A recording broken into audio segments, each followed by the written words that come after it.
So இப்போ self லவ்வை பற்றி முழுசாக பார்ப்போம். அப்போது என்ன பண்ணுறோன்னா, செல்ஃப் அனலைஸ் பண்ணி செல்ஃப் ரியலைஸ் பண்ணிட்டோம். திஸ் இஸ் ஹூ ஐ ஆம் அப்படிங்கிறது, அந்த ட்ரீம் பர்சனை நேசிக்கிறேன், நான் அப்படிங்கிற உண்மை புரிஞ்சிருச்சு. அக்செப்ட் பண்ணிக்க முடியாமல் தான் செல்ஃப் பிட்ரேல் லைஃப்லேயே இருக்கும், டார்க் நைட் ஆஃப் தி சோலில் இருக்கும். ஓகே, அதுக்கப்புறம் என்ன, அது ஒரு ஸ்டேஜில் யாருக்குமே உண்மையாக இல்லாமல் வாழ்ந்து என்ன செய்ய போகிறோன்னு அந்த செல்ஃப் பிட்ரேல் லைஃப்லேருந்து வெளியே வந்துட்டேன். அந்த செல்ஃப் பிட்ரேல் லைஃப்லேருந்து வெளியே வரும்போது, இந்த செல்ஃப் அனாலிசிஸ் பண்ணும்போது, டார்க் லைட் ஆஃப் தி சோல்லாம் இருக்கும்போது ஒரு விஷயம் என்ன உணர்ந்தேன் அப்படின்னு சொன்னால், என்னுடைய வாழ்க்கையில் திரும்பி பார்த்தா அந்த வாழ்க்கை மொத்தத்துலேயும் நானே இல்லை.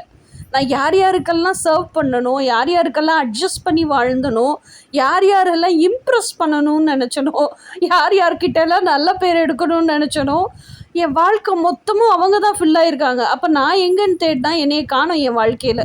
அப்போ தான் டெசிஷன் எடுத்தேன், இப்படி அடுத்தவங்களுக்காக இது சொசைட்டி அக்செப்ட் பண்ணிக்கும்னு சொசைட்டிக்காக வாழ்ந்து என்னுடைய கனவுகளையும் உணர்வுகளையும் கொண்டு நானே என்னை தொலைச்சிட்டு வாழ்ந்துட்டுருக்கேங்கிறத ரியலைஸ் பண்ணேன். அந்த லைஃபு அதனால தான் நம்ம சந்தோஷம் இல்லாமல் இருக்கோம், அதனால தான் நிறைவு இல்லாமல் இருக்கோம், நமக்கு பிடிச்சதை நமக்கே கொடுத்துக்க தெரியல.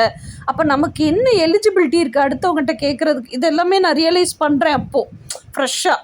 அப்போ எனக்கு இதெல்லாம் பார்த்தோன்னே எனக்கு ரொம்ப அழுக வந்துருச்சு. அப்போ தான் ஐ டுக் அ ஸ்டாண்ட். அப்போ எனக்காக தான் நான் வாழுவேன், இனிமேலும் இந்த சமூகத்துக்கோ மற்றவங்களுக்காகவோ வாழ மாட்டேன். இந்த ஸ்டாண்ட் எடுக்கிறீங்கல்ல, இந்த ட்விஸ்ட்டு தான் செல்ஃப் லவ்.